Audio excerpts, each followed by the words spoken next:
বাবার সংসারে থাকা অবস্থায় অনার্স ফাইনাল যখন শেষ হলো, কিছুটা দিন পরেই রেজাল্ট আউট হয় এবং আমার রেজাল্ট খুব ভালো, এ গ্রেডে। আমি বিভিন্ন জায়গায় অবিবাহিত জীবনে চাকরির খোঁজাখুঁজি করি। এক পর্যায়ে বিভিন্ন জায়গায় আমি আমার সিভি জমা দিই। হঠাৎ একদিন আমার সংবাদ আসলো যে প্রাইমারি স্কুলের শিক্ষিকা হিসাবে আমাকে নিয়োগ দিতে হবে। আমার অ্যাপার্টমেন্ট কার্ড চলে আসলো, আমার চাকরিটাও হয়ে গেল।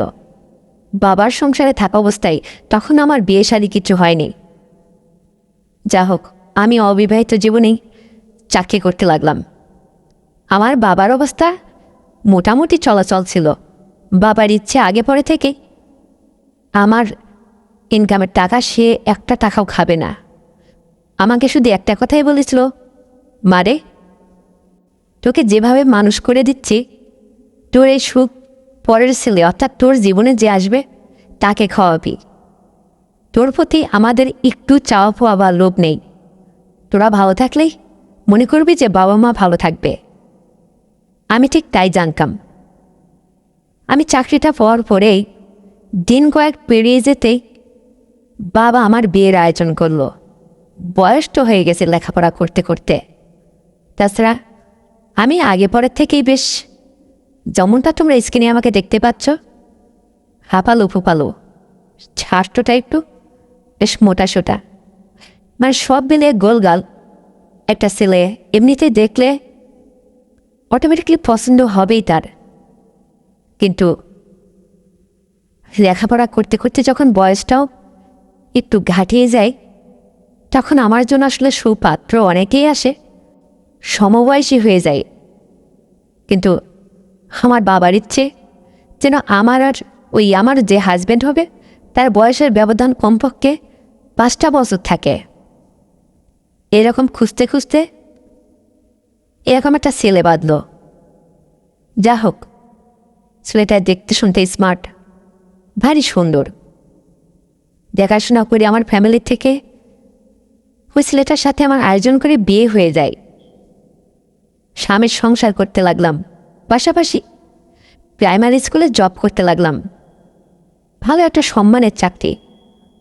আমি হয়ে গেলাম ভবিষ্যৎ মানুষ গড়ার কারিগর। কিন্তু আমার স্বামীর সাথে সংসার করতে করতে এক এক করে 3 বছর সংসার করেছিলাম। 2টা কন্যা সন্তান হয়েছিল। আমার স্বামী হঠাৎ করে সুস্থ মানুষ আস্তে আস্তে ক্রমে নিস্তেজ হতে থাকে এবং ক্রমাগতভাবে বিষাণগত হয়ে যায়। রোগের শোকে তাকে আঁকড়ে ধরে।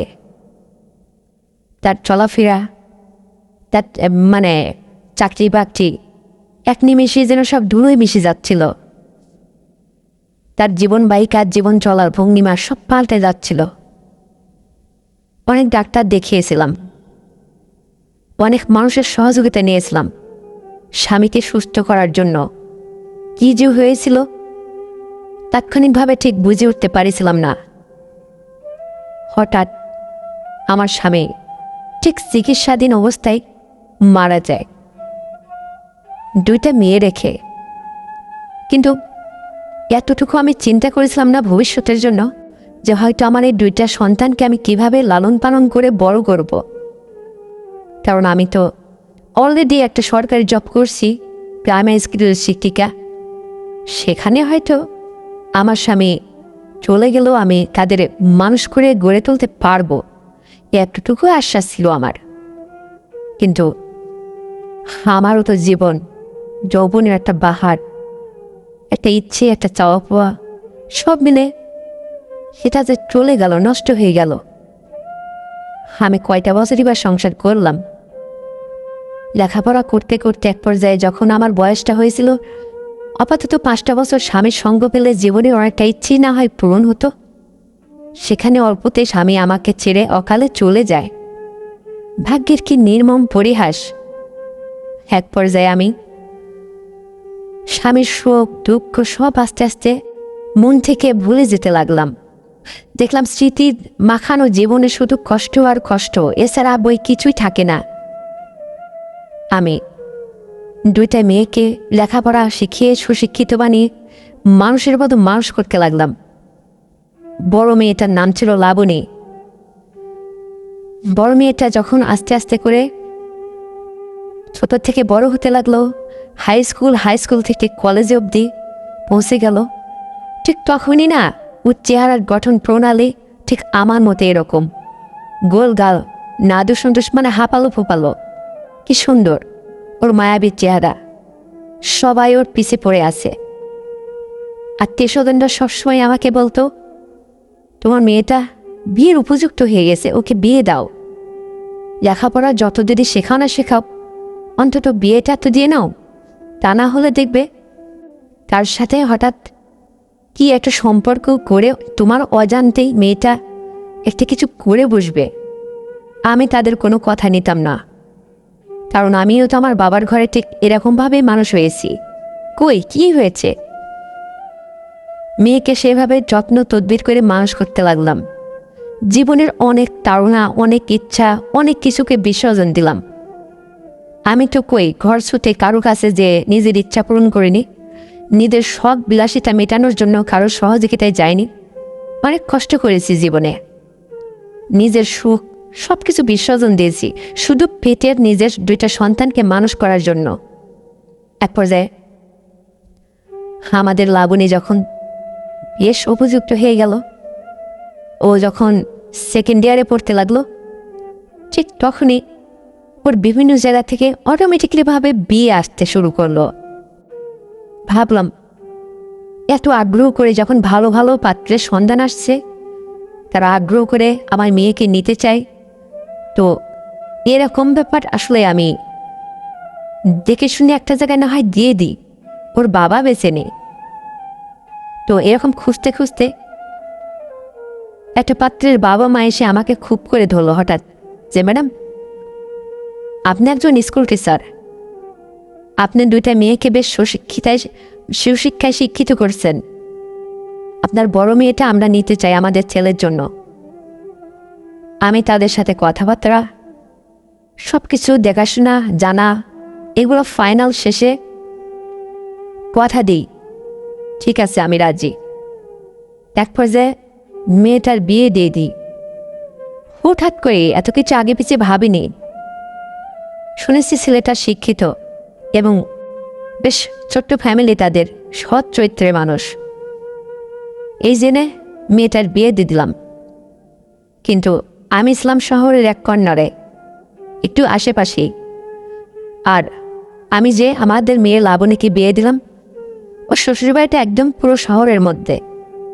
শহরের কালচারে ওরা চলাফেরা করে, ওদের দৈনন্দিন জীবনের চলাফেরা ভাবমূর্তি সব শহরের মানুষের যেরকম ডিজিটাল উন্নত, ঠিক এরকম তাদের সাথে তাল মিলিয়ে তারা সেভাবে চলে। মেয়েটা সেখানে সংসার করতে লাগলো। আমার মেয়েটা তো একদম পরিপূর্ণ সুস্থ ছিল। সেখানে বিয়ের একটা বছর পেরিয়ে যেতেই মেয়েটা গর্ভবতী হয়, মেয়ের গর্ভে সন্তান আসে।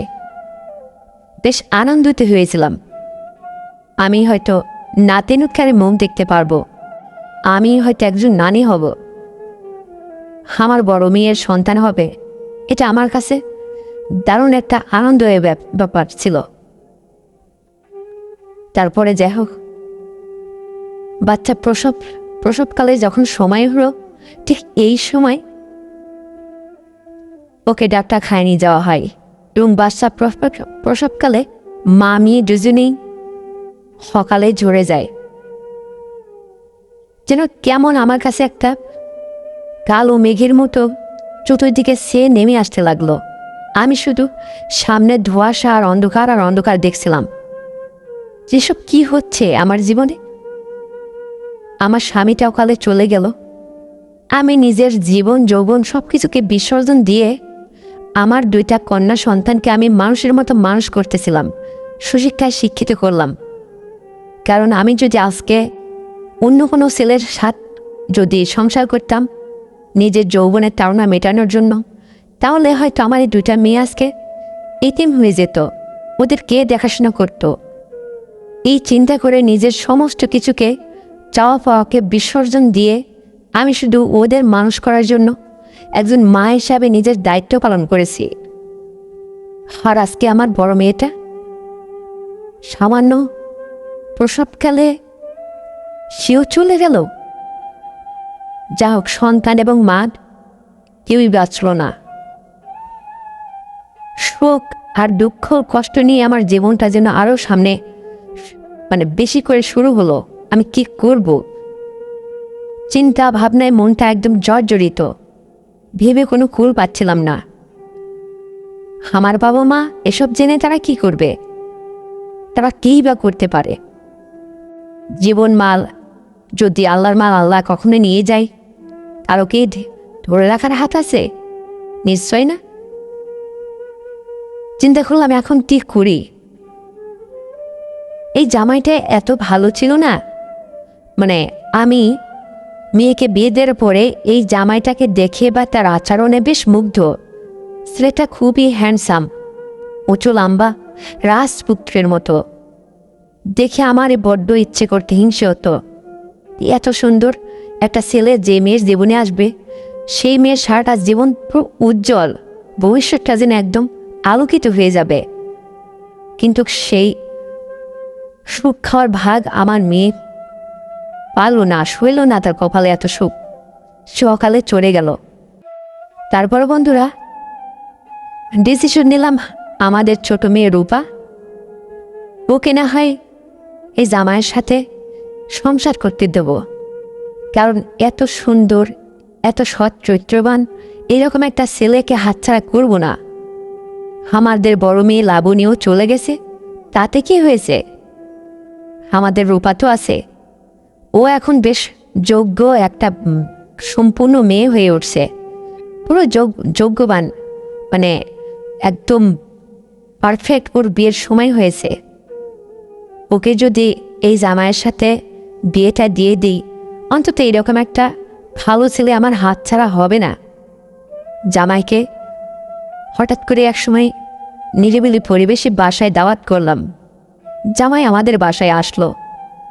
বললাম, দেখো, আমার মেয়ে তো তোমার জীবন থেকে চলেই গেল অকালে। বাচ্চাটাও থাকলো না, আমাদের লাবণীও থাকলো না।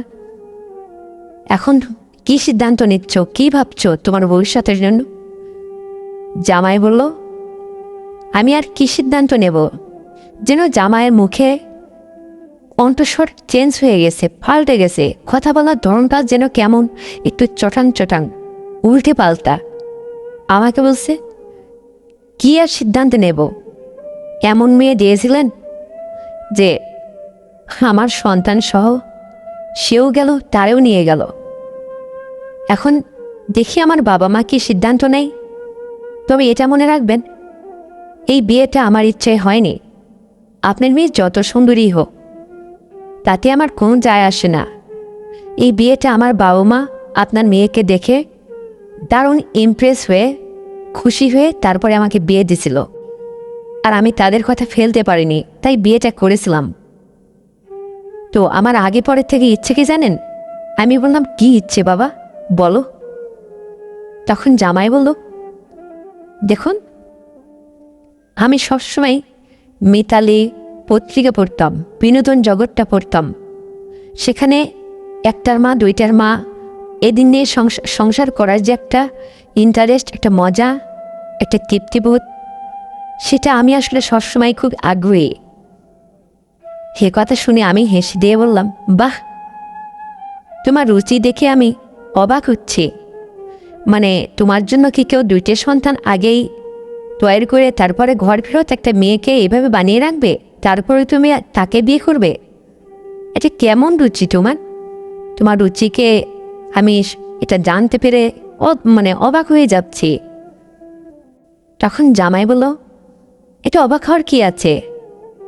দেখুন না, কত মেয়ে দুইটা সন্তান, একটা সন্তান জন্ম দেওয়ার পরে স্বামীর ঘর থেকে ফেরত এসে বাবার সংসারে বোঝা হয়ে আছে। আর আমি ঠিক এরকম মেয়ে খুঁজতেছি। এটা আমি বিয়ের আগে থেকেই, আমি যুবক ছেলে তাঁতিক হয়েছে, আমি ওই মেয়েটাকেই বিয়ে করতে চাই। ওই মেয়েটাকে বিয়ে করে একটা ভালো কাজ করতে চাই। একটা ইয়াং মেয়েকে তো যে কোনো ছেলে টপ করে বিয়ে করে, কিন্তু ওই মেয়েটাকে কে বিয়ে করে?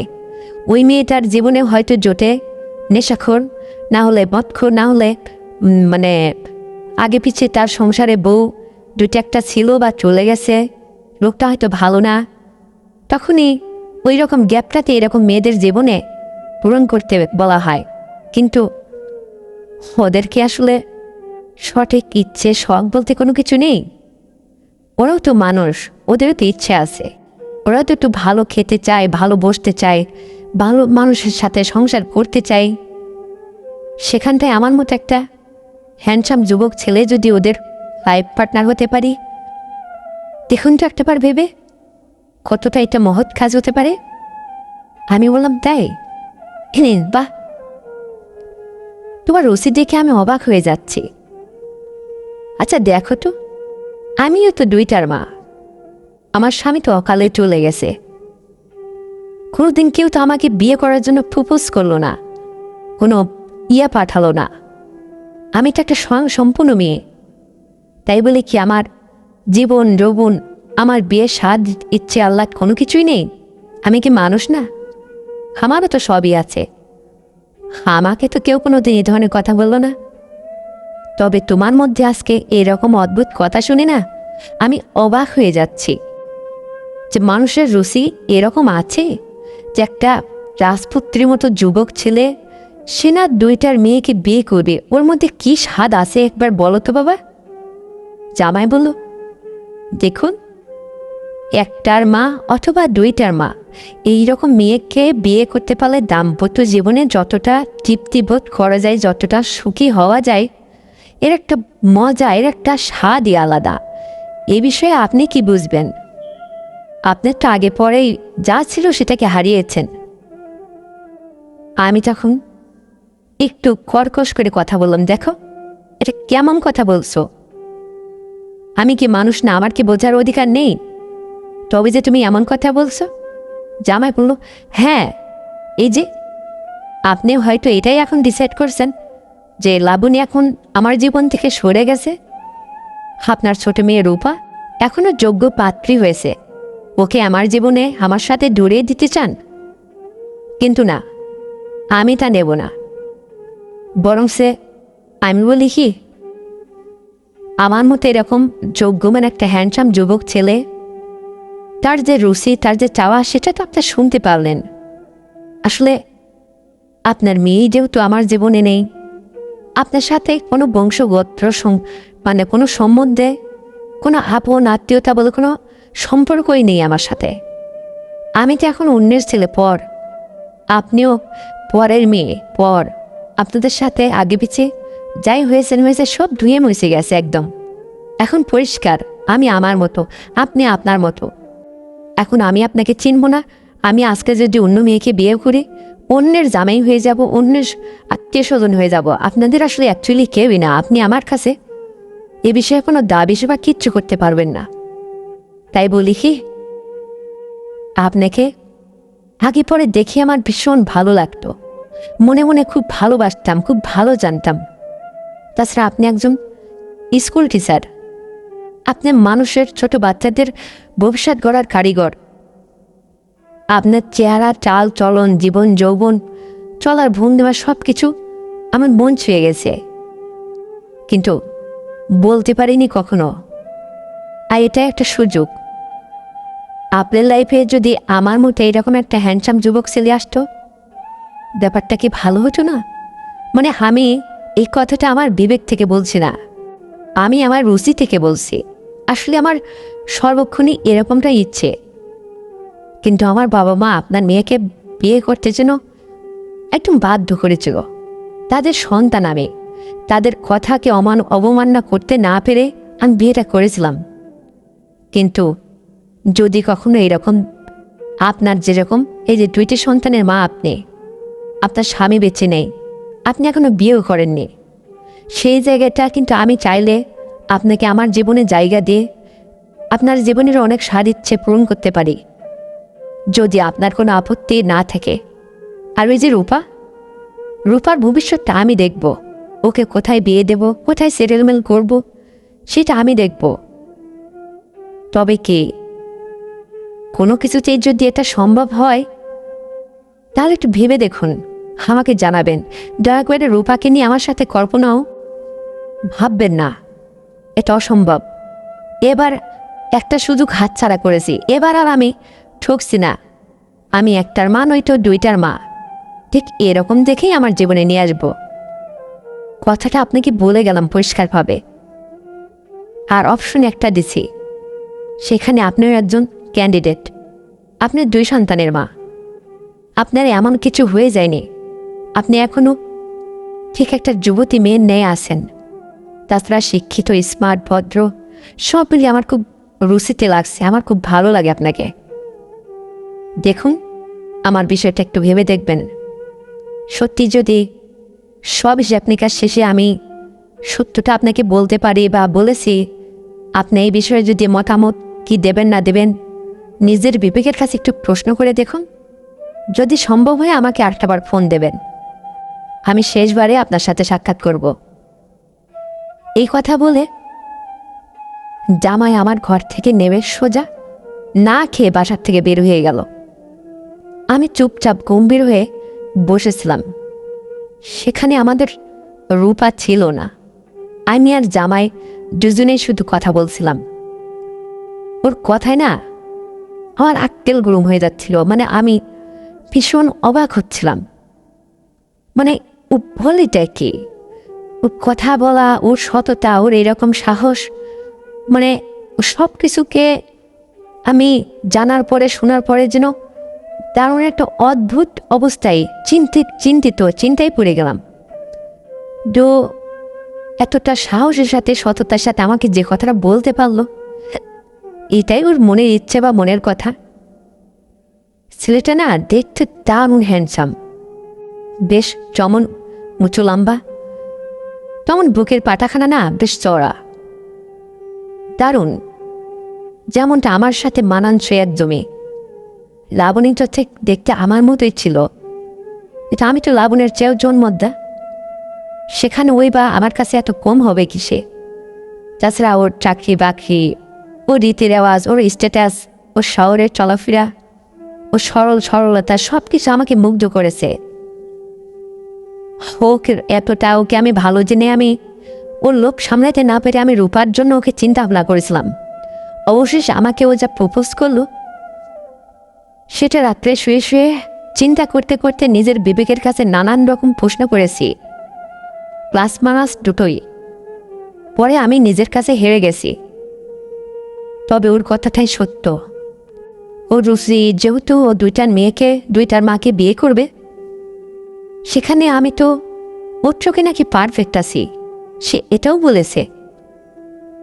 আমি হঠাৎ করে কেন যেন এতটা কাল বিয়ে করলাম না, কিন্তু ওদের তো আমি মানুষ করেই ফেলছি।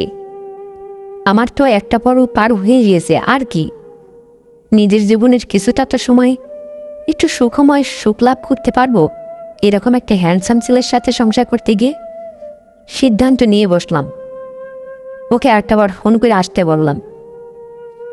ও ফোনটা রিসিভ করে বলল, আমি যেতে পারি, অপশন আপনাকে দিয়েছিলাম 2টা, কিন্তু আপনি কি হ্যাঁ জবাব দিবেন বাসায় ডেকে নিয়ে যে, নাকি না জবাব দিবেন? আমি বললাম, মনে করো হ্যাঁ, তবে বাসায় তো একবার এসো, পরে না হয় তোমার সাথে বিস্তারিত কথা হবে। এই কথা শুনে বলো, ঠিক আছে, ধন্যবাদ আপনাকে। তারপরে ঠিক পরের দিনে ছেলেটা আমাদের বাড়িতে চলে আসলো। রূপা বাড়িতে ছিল না, ও কলেজে গেছিল। বাড়িতে একদম ফাঁকা। আমি 11টার মধ্যেই ক্লাস শেষ করে বাসায় ফিরছিলাম ওর সাথে মিট করব বলে। তারপরে যখন ও আসলো, এসে ওর জন্য বেশ নাস্তা পানি আয়োজন করলাম। তারপরে ওকে সোফায় বসে রেখে আমি যা হোক কিছুটা কাজ ছিল হাতে সেরে ওর পাশে বসলাম। বললাম, দেখো, তুমি যে কথাটা আমাকে বলে গেছো, আমি এই কথার জন্য সারাটা রাত ঘুমাইতে পারিনি। নিজের জীবনের সাথে হিসাব নিকাশটা মিলাইতে গিয়ে একদম নিজের কাছে হেরে গেছি।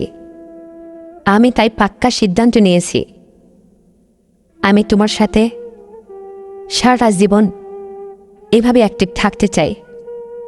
তবে একটা কথা দাও, তুমি কোনোদিন আমাকে তোমার কাছ থেকে দূরে ছুঁড়ে ফেলে দেবে না তো?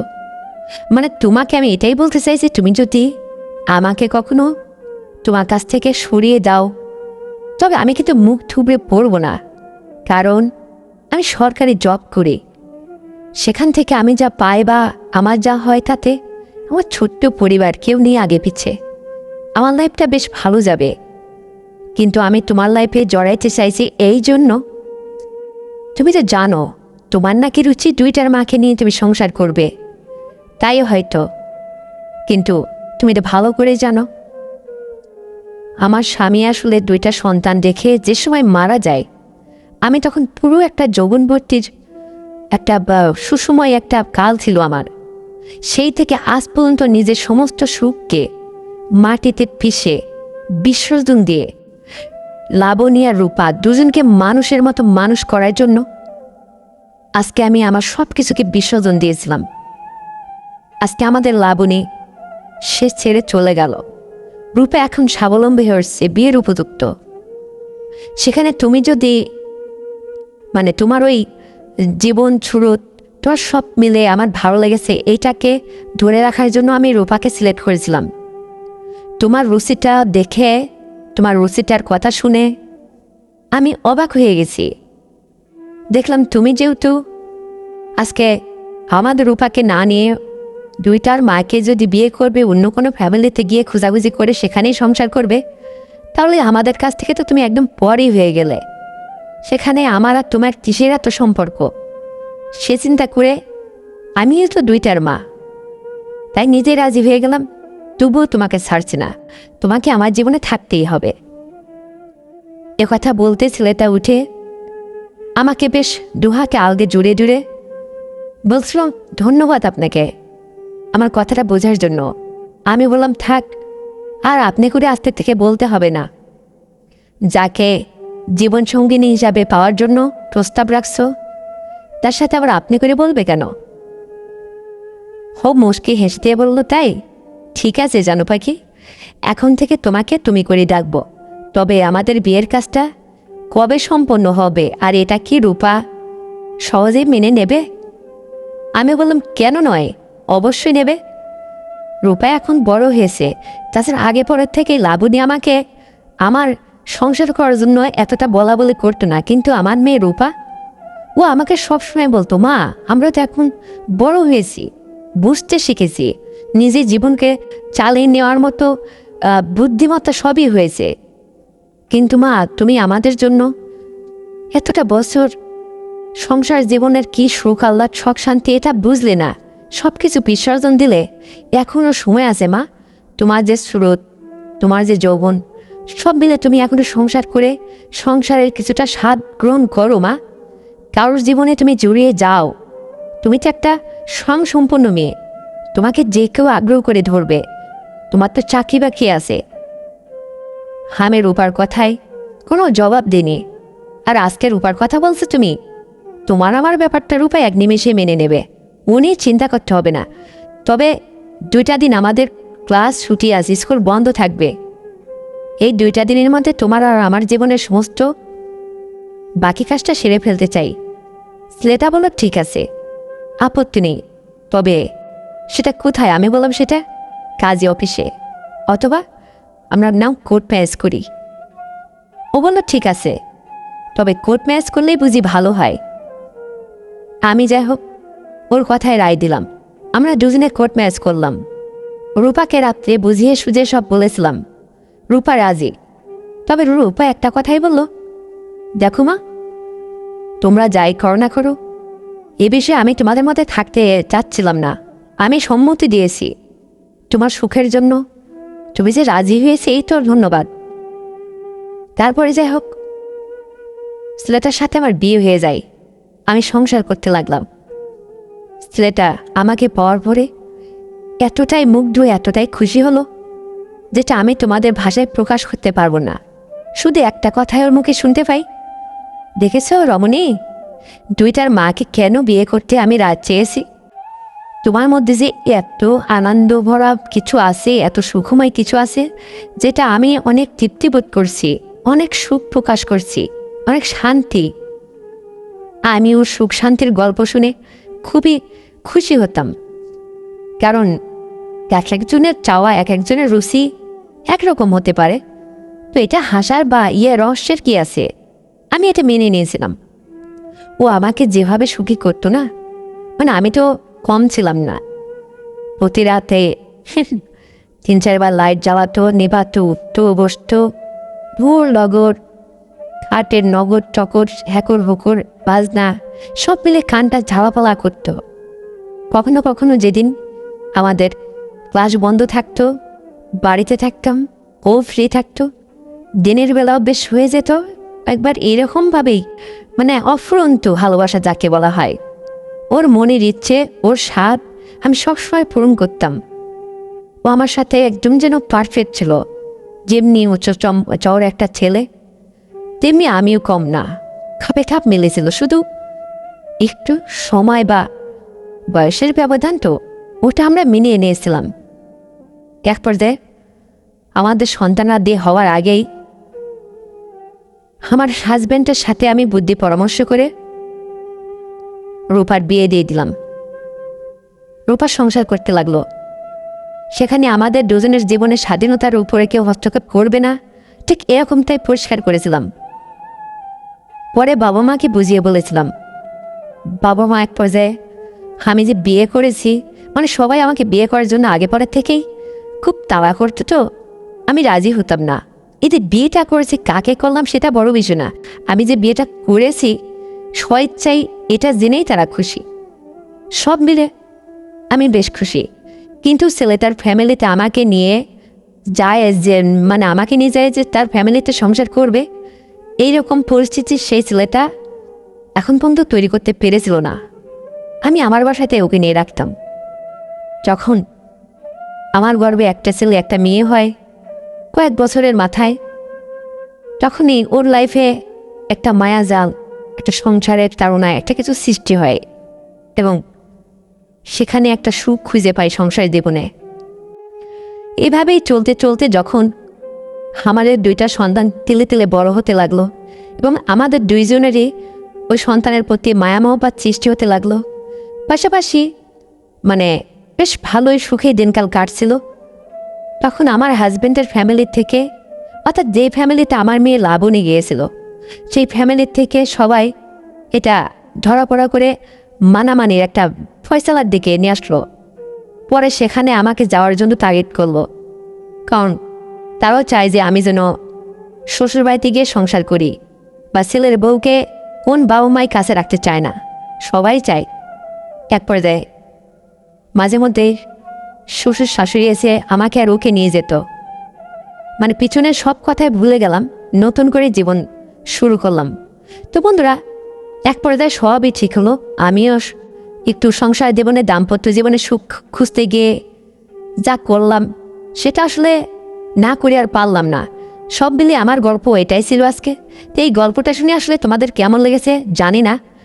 তো যদি বিন্দুমাত্র ভালো লেগে থাকে, এই ভিডিও থেকে তোমরা কিছুটা বিনোদন পেয়ে থাকো, তাহলে অবশ্যই আমি তোমাদের রিকোয়েস্ট করব, চ্যানেলটিকে এক্ষুনি সাবস্ক্রাইব করে দাও, ভিডিওতে একটা লাইক দাও, আর শেয়ার করে এই ভিডিওটা অন্যের কাছে পৌঁছে দাও। ফিরছি নতুন আবার কোনো গল্প নিয়ে তোমাদের মাঝে। ততক্ষণে সবাই তোমরা ভালো থাকবে, নিজের প্রতি খেয়াল রাখবে, এ প্রত্যাশায় এখানে বিদায় নিচ্ছি। আল্লাহ হাফেজ।